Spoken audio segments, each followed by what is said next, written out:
everybody, my name is Jeremy Siskind. I'm the author of the Jazz Piano Fundamentals series, the book Playing Solo Jazz Piano, as well as the Solo Standards for Piano arrangement series. And today's YouTube video really going to be an experiment. One of the things that frustrates me with jazz piano students and teaching is there's this idea of either I must do a complete full transcription or I don't know, with recordings, I'm just going to ignore them.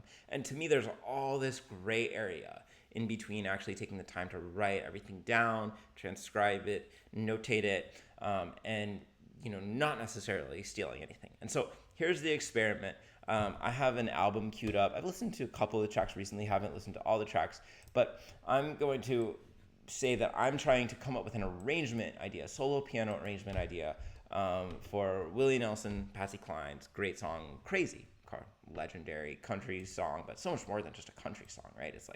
It's everything. It's just such a good song, and it's an ABA form, so it really lends itself well to jazz. And I have played this before, but not really solo piano.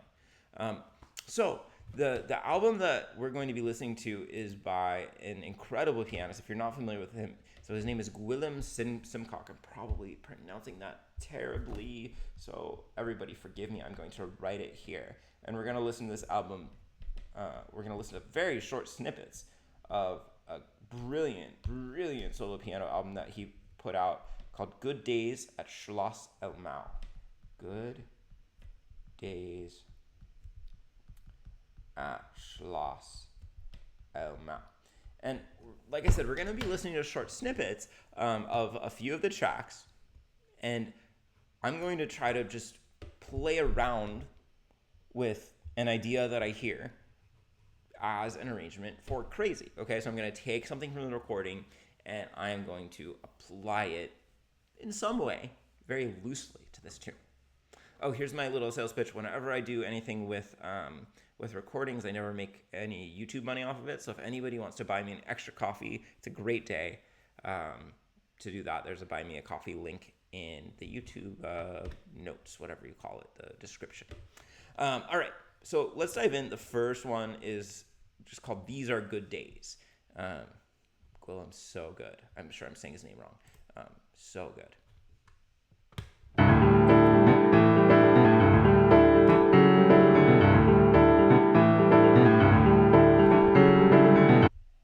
All right, so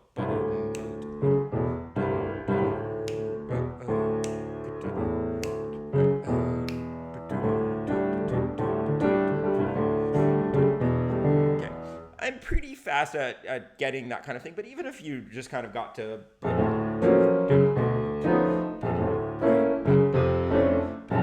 like that kind of rhythm, you can hear that it's fifths on bottom. So could I play Crazy something like this? So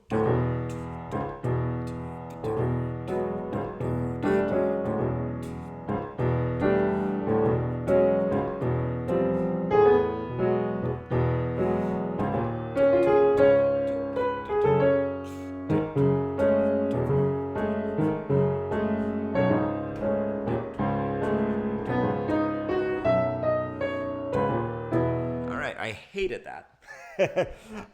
But it's a good start. And like the reason I hated it, I think, there's probably many reasons I hated it. But one is that this is a really interesting figure because it starts on the downbeat, but then arrives on the offbeat. And I was having trouble with that. So I'm going to do a little more planning.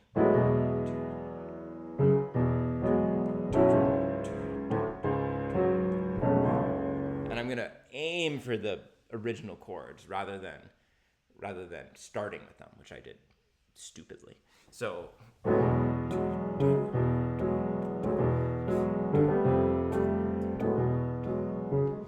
but I also, it's a little too aggressive, so I'm going to take the tempo down.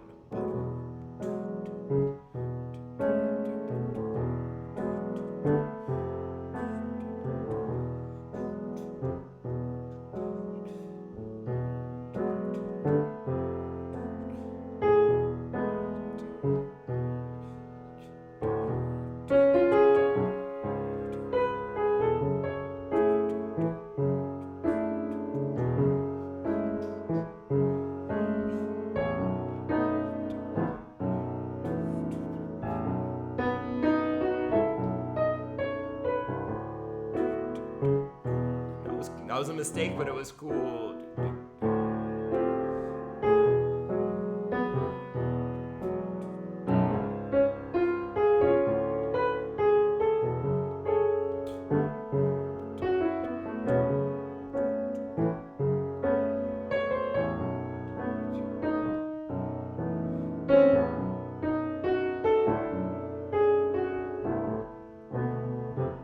Getting closer. I don't know that I would like record that immediately, but these are interesting ideas.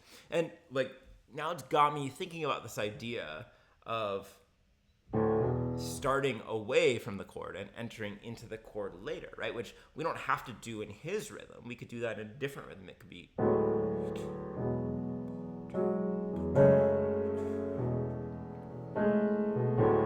do you hear how I'm starting away from the chord? So it's like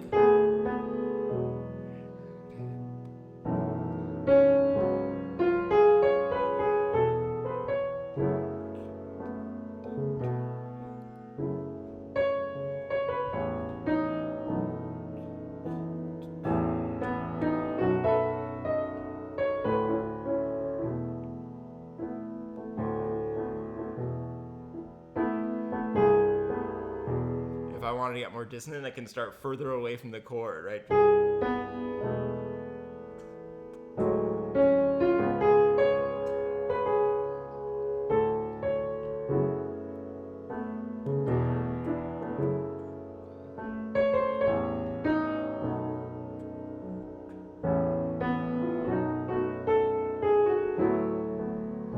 And then let's get away from the fifths. So now I've got this other idea, right? Based on what he did, I'm starting away from the chord. So now it doesn't have to be this fifth. What if it's just, let's see, now I'm so stuck in these fifths.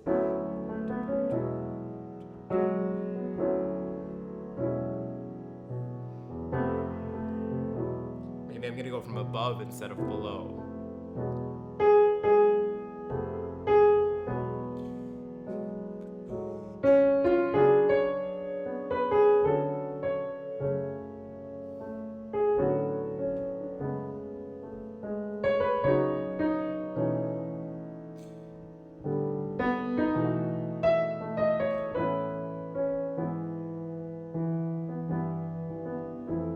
Okay, so now like you can see how I'm taking this in and I'm stretching it. It doesn't really sound like his original idea, but it was all, inspired by that original idea. Let's listen to another track. Let's just go to the second track. It's called Mezzotint. Let's see.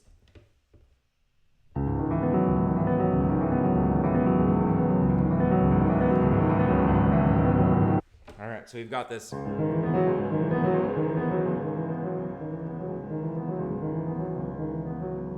Lovely figure.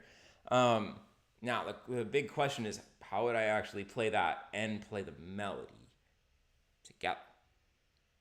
So I'm going to listen and see how he adds a melody, because I would need to spend a long time arranging that. Let's see.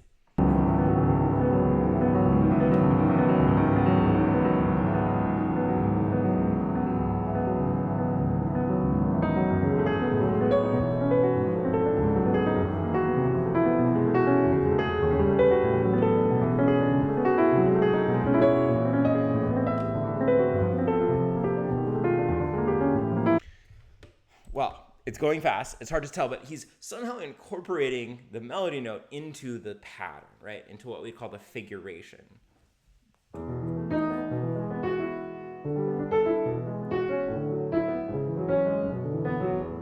It's much more complicated, interesting, smart than I'm doing. But that's the basic idea. So could I do that with Crazy?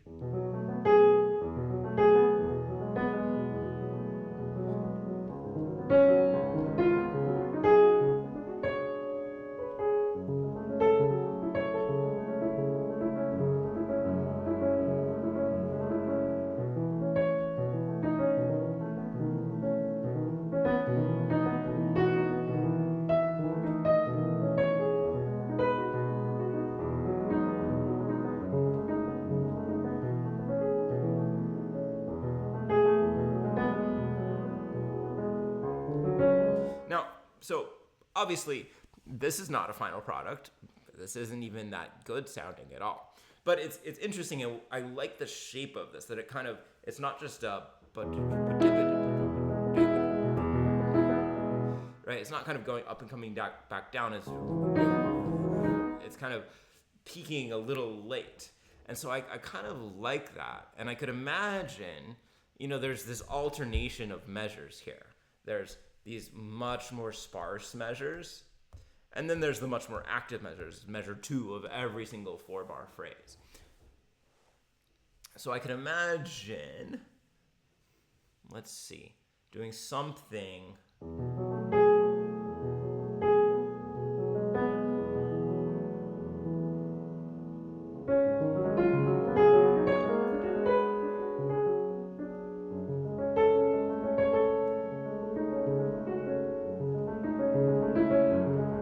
So I could imagine basically changing the pattern for those more active measures.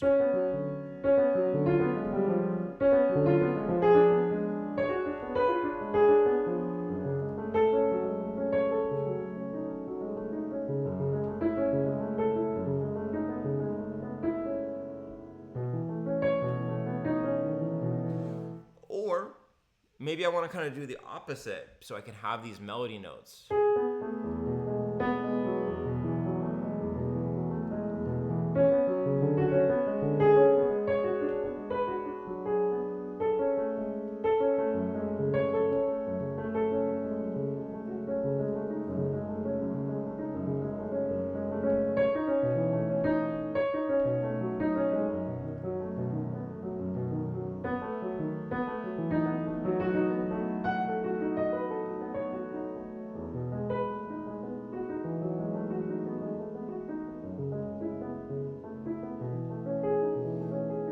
This is terrible content, but hopefully the process is somewhat interesting.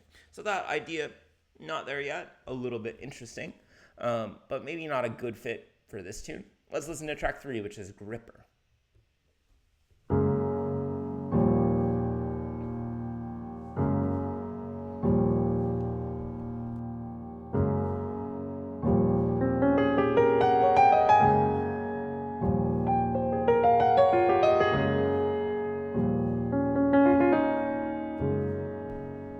This is kind of interesting because this is somewhat like the place that I got at the end of that first example, right? He's, again, starting away from the eventual landing place of the harmony. One big difference is that he's using these add 2 chords, right? This is the triad plus the second, which have this modern pop adjacent kind of a sound. So let's see. Would this, be applicable, or is it going to kind of leave me in the same place as I ended up otherwise? So. And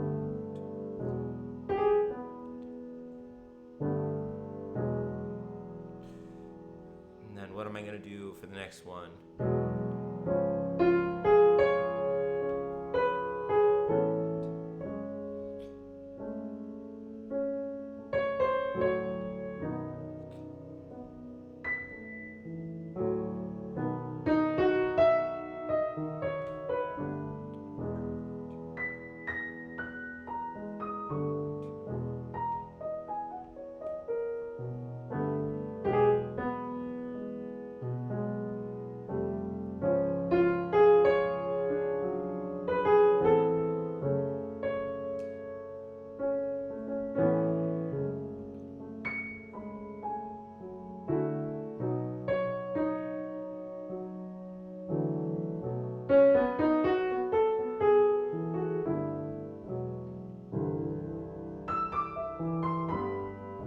So that did actually change some things for me. I think I like that version the best that I've done so far.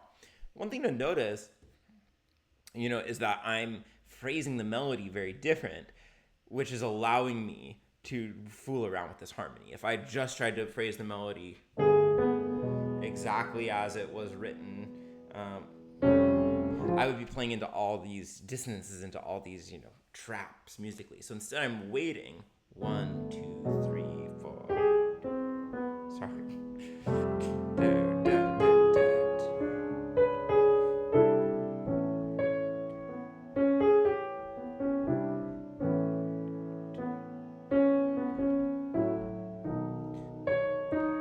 Right, I'm waiting for those to be, for the chord part to be over, to then go ahead and play them out.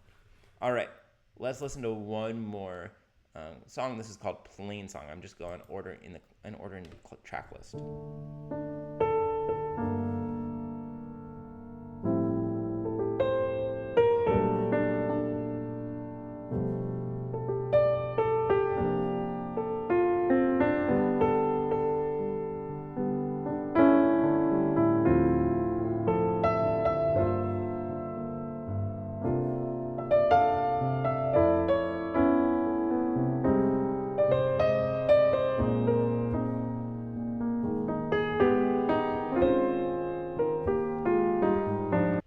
All right, beautiful, right? I mean, gorgeous playing. In terms of pianistic approach, that's probably the least remarkable or the least different of the examples that we've listened to. He's kind of playing some normal, quote unquote, they're very complex, they're very crunchy jazz voicings, kind of in the center of the piano. He's playing it as a fast ballad. That's probably not the right term. It's kind of a moving, swift, straight eighth sort of thing. And I noticed he started with a fifth, and then he's kind of staying in that more in the mid-range of the piano than playing those big voicings. And he's doing just enough kind of repeated notes and timekeeping to keep it feeling slightly grooving. So what if I did that with Crazy? Let's see. That's kind of the easiest or most open-ended.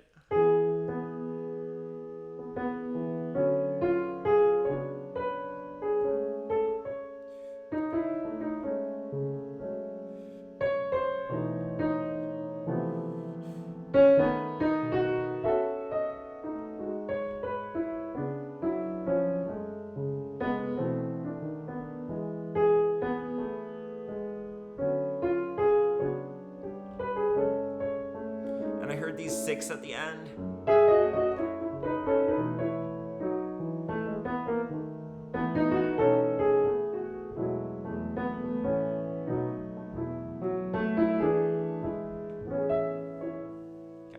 So, my point here, hopefully what you've learned from this video, is that you don't have to take all the information from a recording for it to be really useful to you, especially if you're thinking about creating an arrangement. You're looking at the pianistic qualities. You can listen to just 2 seconds of something and grab the basics of the pianistic approach. Where on the piano, which hand is doing what kind of rhythm, what kind of intervals, and then see if you can apply it to another tune, right? We could, take that kind of approach that I ended up with, and we could look at Beautiful Love, and I could say,